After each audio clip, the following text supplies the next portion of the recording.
Hey folks, Alloutdoor1 here, welcome to another video. Thanks for joining me.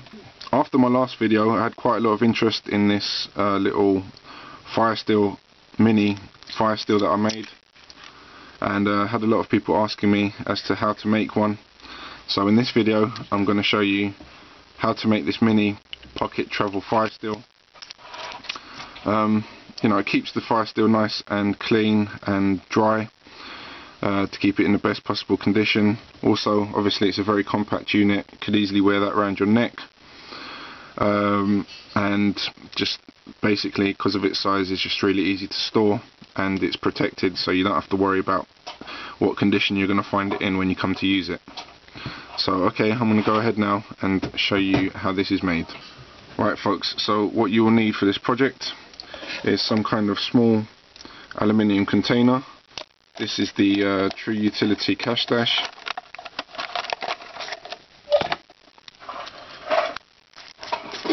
This one obviously comes with a little clip for keeping your note rolled up, so we can dispose of this part, and all we need is the actual container itself. Alternatively, you can buy any old container, will do the job pretty much. Next up, you'll need a military size firesteel. When it comes to the firesteel, I'd highly recommend a good quality one. Light My Fire is always going to be a good choice. This is in fact a Light My Fire one. Nice chunky piece of firesteel, and you're very unlikely to snap that. Also produces really good sparks that fly everywhere and burn for a decent amount of time. Finally, for this project you will need either some milliput or something like Bond Lock. Any two-part kind of epoxy resin will do the job. In this instance I'm actually going to use the Bond Lock epoxy resin. However, in my original one I did actually use milliput, but it's up to you. The epoxy resin is just quicker to set, obviously, it's only got a 5-minute setting time. Okay, so the first thing we're going to do is we need to measure the firesteel so it fits exactly within the container. Now the way I've done this, not very technical at all, simply line up the straight edge. If you see here, there's a rim that goes round, so basically you line up firesteel to that flat edge, and then similarly with the other side, see the flat edge here, you just line it up and then mark it off along here, which will be your cut line. So just line them up now. I'm going to mark off here where my cut line will be. I'm actually going to make it about 2 millimeters higher than the actual edge to give me a little bit of room for maneuver and error. So as you can see here, we have our line where the cut will be made, and I'm going to go ahead and saw through this bad boy. Alright, so what I've done now is I've put the firesteel with the handle in the clamp, nice and secure, and obviously I'm going to start cutting. Just a regular jigsaw will do the trick. Please note, make sure that there's nothing flammable underneath the area you're going to be working in, as obviously you're sawing into a firesteel, so sparks will go flying everywhere.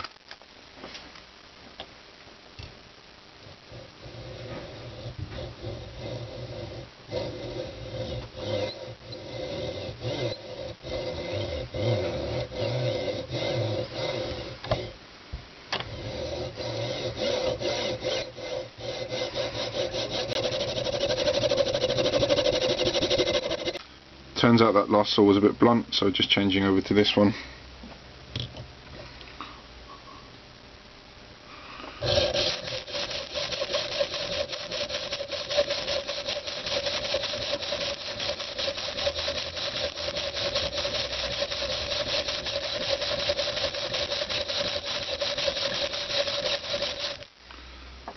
Oh yeah, also forgot to mention this, it gets very smoky, so preferably do it in a well ventilated area.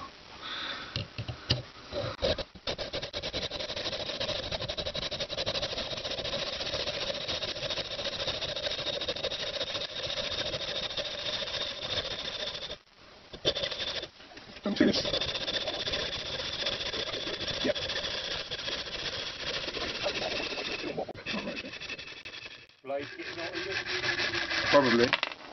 There we go. Okay, so now we have our components. We've got our firesteel chunk. You can just put that aside. Get rid of the handle and you'll get another few centimeters of firesteel, so you probably get 2 out of 1, like my Army firesteel. So now we have our container and our firesteel to go inside it. Unless I've been very fortunate, this will need a bit of adjustment, but just to get a gauge of the approximate size. As you can see there, it doesn't screw down fully. There's a gap between the O-ring and the other side. So basically we're going to have to shape the firesteel. This is in fact jammed in there right now. There we go. We're going to have to shape the firesteel and get it to fit neatly inside here. I'll give you the precise measurements after I've got it down to the right size. Now, the easiest way to shape the firesteel is to use a belt sander, so I'm going to go ahead and get on with doing that now.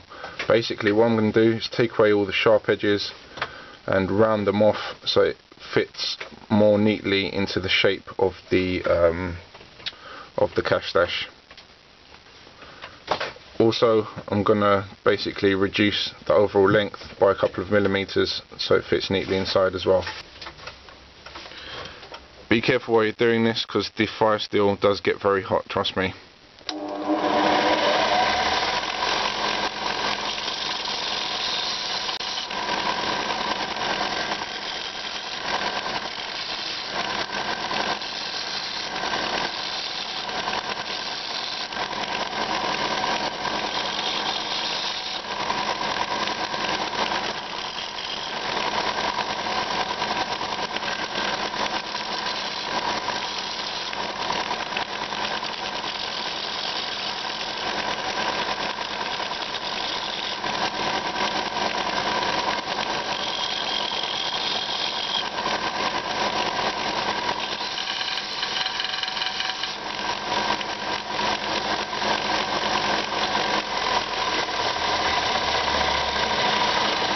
I'm just going to stop every so often and just check the size.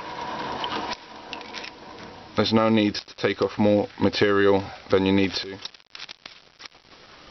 That's almost there.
Just needs another half a millimeter or so.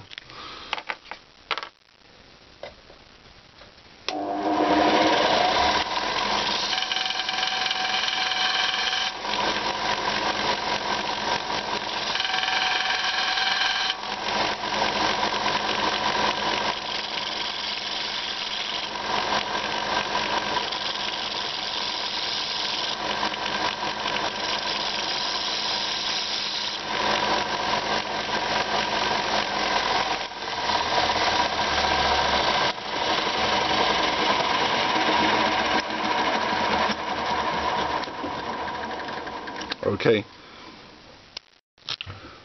so there we go. Now we have a nice tight fit, meaning the inside of the container is waterproof, and now we can get onto the gluing stage.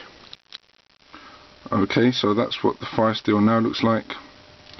As you can see, I've rounded off the edges as well, so it fits in better into the capsule. and I've also got it to the right length. I'll just measure this now and give you the measurements. So the exact measurement is coming out to 33 millimeters. So next up we're going to have to mix a bit of our 2-part epoxy resin.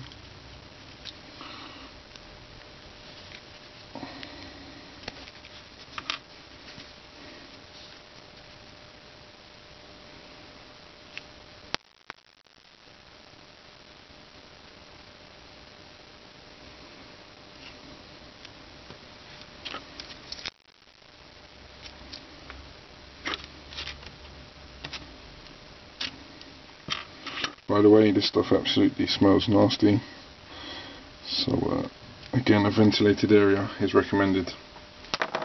Make sure the 2 parts are thoroughly mixed together.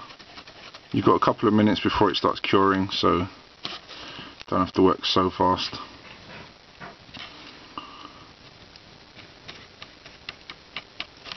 But basically, what you want to do is get your firesteel,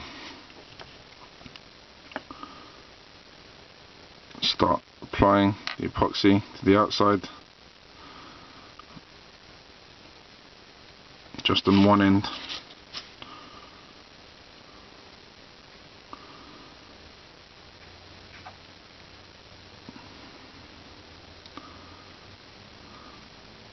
Doesn't matter if you get a bit too much on there, you can always remove it.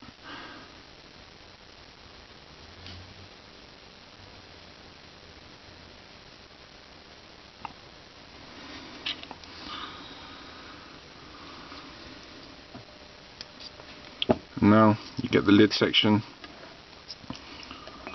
and carefully place in without getting all the epoxy over the sides and everything.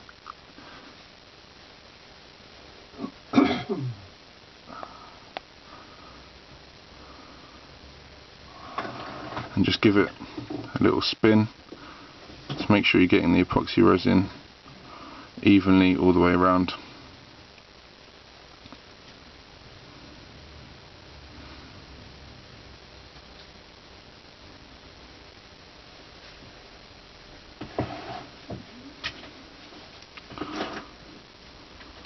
And that, folks, is pretty much it. Oops. All I'm going to do now is stick this into the vise up in an upright position. Make sure the firesteel is flush against the base of the container to ensure a 90-degree angle. Right, so now we've got it straight up in the vise at a nice flat level. Everything's evened out. Try and center the firesteel within the container as well. Gives you a nicer, kind of more balanced feel to it. So now all this needs is 5 minutes to set, but if before you use it, I'd recommend at least waiting an hour. And I'm going to leave it here for an hour or so, and then I'll get back to you. Alright folks, it's been over an hour now, so I'm going to remove this from the vise. Let's just check it still matches up. Still a good fit. So now I'm going to give it a little test drive.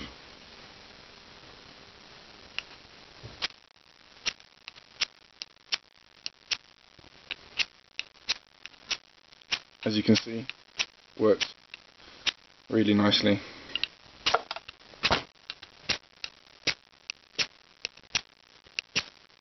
Nice. Well, I hope you found that useful and or entertaining. Yeah, get back to me if you've got any questions. So that's my keychain fire stash,